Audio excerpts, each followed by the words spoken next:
S3, Mrs. Forster here. Hope you can see and hope you can hear me. I'll move my chair back so that you can. I promised that I'm going to make a short video for you explaining techniques. Now the last 3-4 weeks you've been doing reading for understanding and you have been getting a lot of the techniques wrong. So I'm going to do a quick video now showing you what they are. So this week's reading for understanding you get all the technical questions correct. First off, metaphor. A metaphor is when you compare one thing with another and you do not have like or as. Mrs. Forster was a monster. Mrs. Forster is a monster. That makes it a metaphor, or she's as wild. If you said she's as wild as a monster, you would include the word as, and that's not a metaphor. So metaphor do not have like or as, but you compare one thing with another. Okay, is that clear? Hopefully it is. The next one, similes. Similes are when you say Mrs. Forster is as scary as a monster or she is like a monster. So you're comparing one thing with another and you have like or as. That's a simile. Check out the spelling. It's S-I-M-I-L-E. There's no I-E at the end of it. Next off, we have ellipsis. Ellipsis can be found in children's storybooks and you will identify it with dot, dot, dot.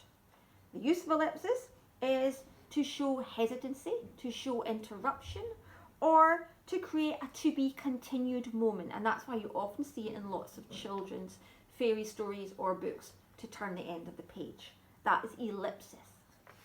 The next one is parenthesis, and this is the one that a few of you have been struggling to spot. You can find parenthesis in the middle of a sentence, such as this one, if you can make it out, hopefully you can. And it is surrounded by commas or dashes or brackets. And the test of this parenthesis, can you take the sentence away from the middle and the sentence still makes sense? Often it can be used as a little humorous comment or additional information in the middle of the sentence. Okay, hopefully we've got that. The next one is alliteration. It's one that appears in lots of poetry but also in passages as well. And it's when you can say things like Mrs. Forster's favourite fan club, which you all belong to. It's basically if two words have the same sound and they're near each other. They don't always have to be right beside each other in literature for it to be alliteration, but usually they are. Next up, we've got personification, another one which is often found in poetry but can also be found in writing. And it's when you give something which isn't a human or a person, the clue's in the name, when you give it a human quality. For instance, the tree stood to attention, or the wind sang to me as I walked down the street. These are objects, these are things, they don't have human qualities, therefore it's personification. And the last one is a nice rhetorical question. It can be found in articles or discursive essays.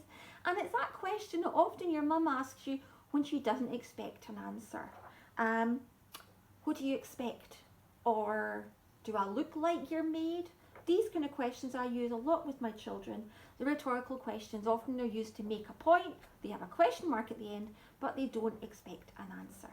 Okay, hope you'll be able to see these clearly.